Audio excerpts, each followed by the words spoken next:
Neprofesionálna hudobná scéna na Slovensku je veľmi čulá a rozmanitá a na hľadanie nových talentov je super festival Kontakt. Inak tento festival má aj vo Vojvodine obdobu. Ide o festival Zlatý kľúč, ktorý má podobnú filozofiu ako tento slovenský festival, keďže podporuje mladé neprofesionálne talenty.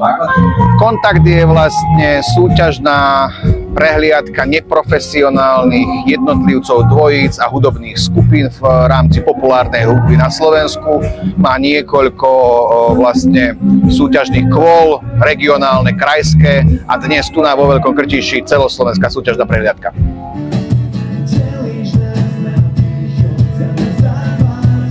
Čo sa týka spolupráce v rámci Kontaktu a Zlatého kľúča, tak už v samotnom názve festivalu vieme definovať dve slová. Kontakt ako dotyk a takt ako rytmus.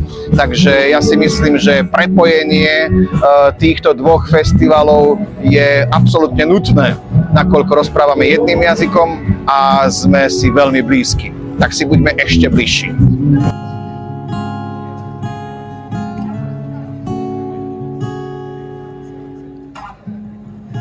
Láska, nehnevaj sa na tých, ktorí necítia ľútosti chýb.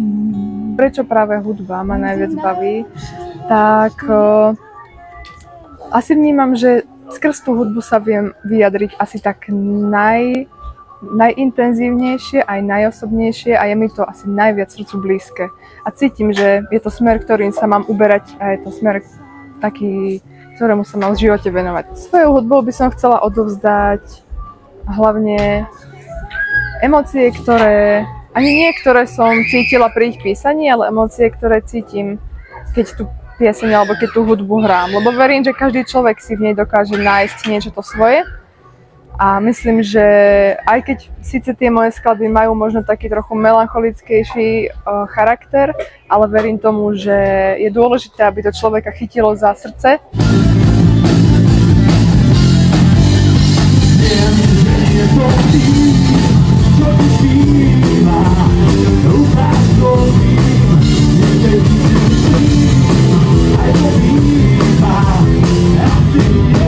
Dúfame, že Svieca vo vetre bude ešte na rokovej scéne veľmi intenzívne a veľmi často a dlho. Koncerty a potlesk od ľudí je to, čo nás baví a čo nám dodáva tú energiu. Takže chceli by sme robiť v živote to, čo nás baví.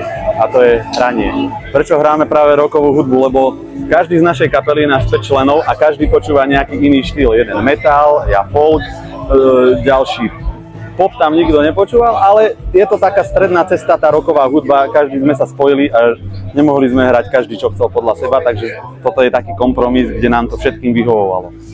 Prečo sa volá kapela Svieca vo vetre? Ono to vzniklo na jednej chate zo srandy, sme si tak začali hovoriť, to nám jeden známy tak povedal, zahraj mi Sviecu vo vetre od Eltona Johna, čo je tá skladba. Nám sa to tak zdalo také vtipné a smiešné, že sme si tak chvíľku hovorili zo srandy a nám to tak prischlo, tak už sme tak ostali.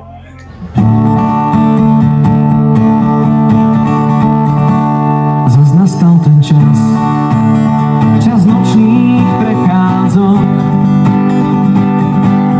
vtedy vždy rád vchádzam do krajiny rozprávok. Teraz už som bol na festivale druhý rok po sebe, vlastne teda predlani bol prvý ročník, taký po dlhšej prestávke, kde som bol vlastne tiež a vtedy som sa umiestnil v bronzovom pásme a teraz už som ani nechcel ísť, ale hlavne teda kapela moja, moji kamaráti, čo pôsobím s nimi, tak oni ma hlavne presvedčili, aby som sa prihlásil. Tak som prišiel, postúpil, prišiel som až sem a umiestnil som sa teraz v striebornom pásme. Ja som toho názoru, že každá skladba by vlastne mala mať nejakú pridanú hodnotu, či teda hudbou alebo textom a každá skladba by mala odovzdať tým ľuďom niečo. A na to sa snažím poukázať možno aj na tú nepriaznivú dobu teraz, aj tej politickej situácii, aj celkovo, že tá doba vlastne nie je možno taká, ako by sme si úplne predstavovali pre život.